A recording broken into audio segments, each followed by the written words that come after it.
atėjau šiandien šūlę tam, kad iš jos dabar išeit. Žodžiu, šiaip pat turėjau man iššūlę į pirmą pamoką, nors man langas yra ir galvoju, tai ką, tai pasidėsiu, pasimokysiu truputį ir toliau eisiu pamokas. O dabar gausi taip, kad Aurelija parašė, kad galiu šiandien ją pamokinti biologijos, nes jinai nori šiandien skaityti kontrolinį. Nes aš turiu su ją tokį sutarimą, kad jinai mane moko salį ką daryti, o aš ją moku biologijos.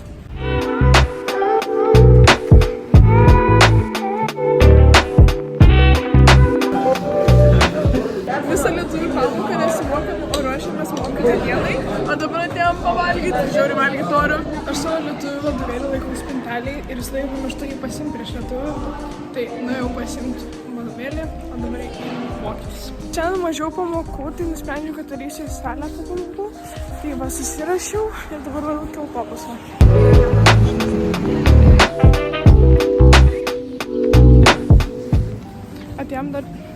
Atėjom dar prie salę pasiimti vandens, nes neturim ką gerti, o kai sportuojam reikia daug gerti.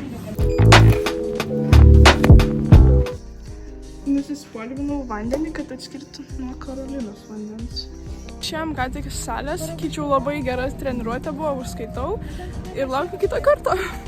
Jau atvarėm į Vievį, aš dabar laukiu, kol sesė pasiims siuntas tiksliausias ir dabar pastebėjau, kad aš rankas išsitepiau salį.